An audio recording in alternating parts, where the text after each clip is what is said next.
ಚುನಾವಣಾ ರಣಕಣದಲ್ಲಿ ರಣೋತ್ಸಾಹ, ಅಭಿಮಾನಿಗಳು ಕಾರ್ಯಕರ್ತರ ಜೈಕಾರ, ಬೃಹತ್ ಶಕ್ತಿ ಪ್ರದರ್ಶನ. ಇದು ಕೇಸರಿ ಪಾಳೆಯದಲ್ಲಿ ನಾಮಪತ್ರ ಸಲ್ಲಿಕೆಯ ಭರಾಟೆ ಇವತ್ತು ಜೋರಾಗಿದೆ. ದಂಡು ದಾಳಿಯೊಂದಿಗೆ ಬಲ ಪ್ರದರ್ಶಿಸಿದ ಕಮಲ ಕಲಿಗಳು ಉಮೇದುವಾರಿಕೆ ಸಲ್ಲಿಸಿದರೆ ಆ ಮೂಲಕ ಲೋಕಸಭಾ ಚುನಾವಣಾ ಅಖಾಡಕ್ಕೆ ಅಧಿಕೃತ ಎಂಟ್ರಿ ಪಡೆದರು. ಗೆಲುವಿನ ಕುದುರೆಯ ಬೆನ್ನೇರಿದರು.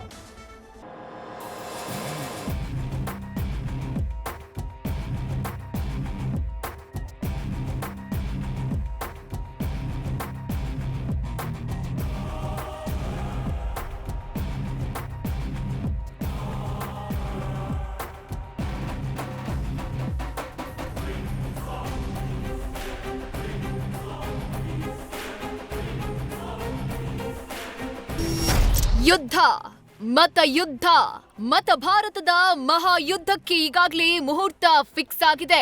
ಚುನಾವಣಾ ಚದುರಂಗದಾಟದಲ್ಲಿ ಸೋಲಿಗೆ ಚೆಕ್ಮೇಟ್ ನೀಡಿ ಗೆಲುವಿನ ಜಾಕ್ಪಾಟ್ ಪಡೆಯೋಕೆ ರಣಕಲಿಗಳು ಸಜ್ಜಾಗಿದ್ದಾರೆ. ಗೆಲುವಿನ ಕುದುರೆಯ ಬೆನ್ನೇರಿ ಮಿಂಚಿನ ಸಂಚಾರ ನಡೆಸುತ್ತಿರೋ ಕೇಸರಿ ನಾಯಕರು ಇಂದು ನಾಮಪತ್ರ ಸಲ್ಲಿಕೆ ಮೂಲಕ ಅಖಾಡದಲ್ಲಿ ತೊಡೆ ತಟ್ಟಿ ನಿಂತಿದ್ದಾರೆ.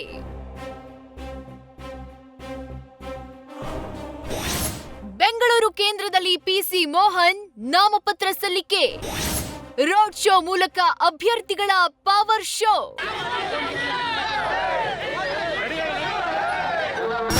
ಈಗಾಗಲೇ ಹ್ಯಾಟ್ರಿಕ್ ಗೆಲುವಿನೊಂದಿಗೆ ಸೋಲಿಲ್ಲದ ಸರದಾರನಾಗಿ ಮೆರೆಯುತ್ತಿರುವ ಬೆಂಗಳೂರು ಕೇಂದ್ರದ ಸಂಸದ ಪಿಸಿ ಮೋಹನ್ ನಾಮಪತ್ರ ಸಲ್ಲಿಕೆ ಮಾಡಿದ್ದಾರೆ. ಈ ವೇಳೆ ಮಾಜಿ ಸಿಎಂ ಯಡಿಯೂರಪ್ಪ, ಅರವಿಂದ ಲಿಂಬಾವಳಿ, ವಿಪಕ್ಷ ನಾಯಕ ಆರ್ ಅಶೋಕ್ ಸಾಥ್ ಕೊಟ್ರು.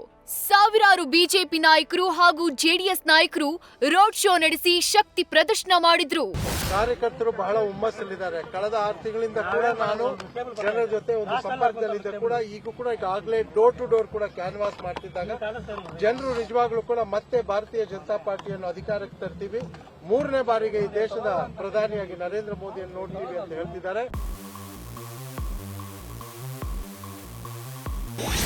ಕಲ್ಪತರ ನಾಡಲ್ಲಿ ವಿ ಸೋಮಣ್ಣ ನಾಮಪತ್ರ ಸಲ್ಲಿಕೆ.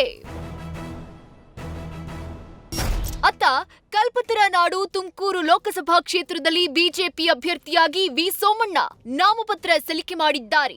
ಶಾಸಕ ಜ್ಯೋತಿ ಗಣೇಶ್, ಸುರೇಶ್ ಗೌಡ ಹಾಗೂ ಸುರೇಶ್ ಬಾಬು ಸಾಥ್ ಕೊಟ್ರು. ಇನ್ನು ನಾಮಪತ್ರ ಸಲ್ಲಿಕೆಗೂ ಮುನ್ನ ಶಿವಕುಮಾರ ಸ್ವಾಮೀಜಿ ಗದ್ದುಗೆಗೆ ಪೂಜೆ ಸಲ್ಲಿಸಿದ ಸೋಮಣ್ಣ ಇನ್ನು ಏಪ್ರಿಲ್ 3ಕ್ಕೆ ಮತ್ತೆ ಪಕ್ಷದ ಹಿರಿಯರ ಜೊತೆ ನಾಮಪತ್ರ ಸಲ್ಲಿಕೆ ಮಾಡಲಿದ್ದಾರೆ.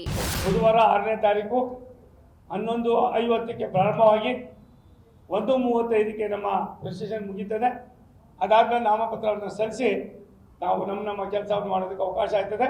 ತಾವು ಕೂಡ ಅದರೊಳಗೆ ಭಾಗಿಯಾಗಬೇಕು ಅಂತ ಮನವಿಯನ್ನು ಮಾಡೋದಕ್ಕೆ ನಾನು ತಮ್ಮಲ್ಲಿ ವಿನಂತಿ ಮಾಡ್ತೀನಿ. ಕೋಟೆ ನಾಡಿನಲ್ಲಿ ಗೋವಿಂದ ಕಾರಜೋಳ ನಾಮಪತ್ರ. ಚಿತ್ರದುರ್ಗ ಲೋಕಸಭಾ ಕ್ಷೇತ್ರದ ಬಿಜೆಪಿ ಅಭ್ಯರ್ಥಿ ಗೋವಿಂದ ಕಾರಜೋಳ ಇಂದು ಜಿಲ್ಲಾ ಚುನಾವಣಾಧಿಕಾರಿಗಳ ಕಚೇರಿಗೆ ತೆರಳಿ ಸಾಂಕೇತಿಕ ನಾಮಪತ್ರ ಸಲ್ಲಿಕೆ ಮಾಡಿದ್ದಾರೆ. ನಾಮಪತ್ರ ಸಲ್ಲಿಕೆಗೂ ಮುನ್ನ ಟೆಂಪಲ್ ರನ್ ಮಾಡಿದ ಗೋವಿಂದ ಕಾರಜೋಳ ನೀಲಕಂಠೇಶ್ವರ ದೇವಸ್ಥಾನಕ್ಕೆ ಭೇಟಿ ಕೊಟ್ಟು ಪೂಜೆ ಸಲ್ಲಿಸಿದ್ರು. ಏಪ್ರಿಲ್ 4ಕ್ಕೆ ಮತ್ತೊಮ್ಮೆ ಗೋವಿಂದ ಕಾರಜೋಳ ನಾಮಪತ್ರ ಸಲ್ಲಿಕೆ ಮಾಡಲಿದ್ದಾರೆ. ಚಿಕ್ಕಬಳ್ಳಾಪುರದಿಂದ ಡಾಕ್ಟರ್ ಕೆ ಸುಧಾಕರ್ ನಾಮಪತ್ರ. ಗೆಲುವಿಗಾಗಿ ನವಗ್ರಹ ಪ್ರದಕ್ಷಿಣೆ ಹಾಕಿದ ಸುಧಾಕರ್. ಚಿಕ್ಕಬಳ್ಳಾಪುರ ಕ್ಷೇತ್ರದಿಂದ ಮಾಜಿ medical minister doctor K Sudhakar BJP ಅಭ್ಯರ್ಥಿಯಾಗಿ ಸಾಂಕೇತಿಕವಾಗಿ ನಾಮಪತ್ರ ಸಲ್ಲಿಸಿದ್ರು. ಅದಕ್ಕೂ ಮುಂಚೆ ಟೆಂಪಲ್ ರನ್ ಮಾಡಿದ ಸುಧಾಕರ್ ಚಿಕ್ಕಬೈಲಗುರ್ಕಿಯ ದೇವಸ್ಥಾನದಲ್ಲಿ ನವಗ್ರಹ ಪ್ರದಕ್ಷಿಣೆ ಹಾಕಿದ್ರು.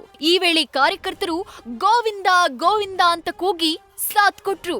ನಮ್ಮ ಕ್ಷೇತ್ರದಿಂದ ಕೆಲವು ಮಾತ್ರ ಮುಖಂಡರುಗಳನ್ನು ಕರೆದಿದ್ದೆ, ಅವರು ಮಾತ್ರ ಬಂದಿದ್ದಾರೆ.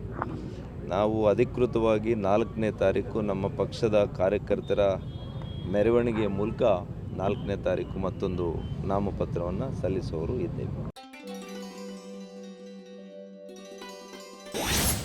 ಮೈಸೂರು ಯುದ್ಧಕ್ಕೆ ಯದುವೀರ್ ಸಾಂಕೇತಿಕ ನಾಮಪತ್ರ.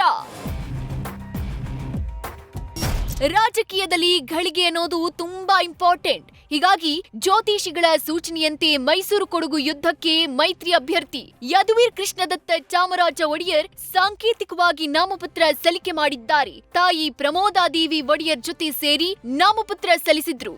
ಮತ್ತೆ ಏಪ್ರಿಲ್ 3ರಂದು ಅಧಿಕೃತವಾಗಿ ನಾಮಪತ್ರ ಸಲ್ಲಿಕೆ ಮಾಡಲಿದ್ದಾರೆ. ಇನ್ನು ಮೀಸಲು ಲೋಕಸಭಾ ಕ್ಷೇತ್ರ ಕೋಲಾರಕ್ಕೆ ಮೈತ್ರಿ ಅಭ್ಯರ್ಥಿ ಮಲೇಶ್ ಬಾಬು ಸಾಂಕೇತಿಕವಾಗಿ ನಾಮಪತ್ರ ಸಲ್ಲಿಸಿದ್ರು. ಈ ವೇಳೆ ತಾಯಿ ಮಂಗಮ್ಮ ಮುನಿಸ್ವಾಮಿ ಸೇರಿದಂತೆ ಕುಟುಂಬಸ್ಥರು ಸಾಥ್ ಕೊಟ್ರು. ಒಟ್ನಲ್ಲಿ ಇಂದು ಕೇಸರಿಪಾಳ್ಯದಲ್ಲಿ ನಾಮಪತ್ರ ಸಲ್ಲಿಕೆ ಪರ್ವ ಅಬ್ಬರದಿಂದ ಸಾಗಿದೆ. ಬೃಹತ್ ರೋಡ್ ಶೋ ಮೂಲಕ ಬಲ ಪ್ರದರ್ಶನ ಮಾಡಿ ದಂಡು ದಾಳಿಯೊಂದಿಗೆ ಎಂಟ್ರಿಯಾದ ಕಮಲ ಕಲಿಗಳು ನಾಮಪತ್ರ ಸಲ್ಲಿಕೆ ಮೂಲಕ ಮತ್ತೊಂದು ಮನ್ವಂತರಕ್ಕೆ ಸಾಕ್ಷಿಯಾಗಿದ್ದಾರೆ. News first bureau.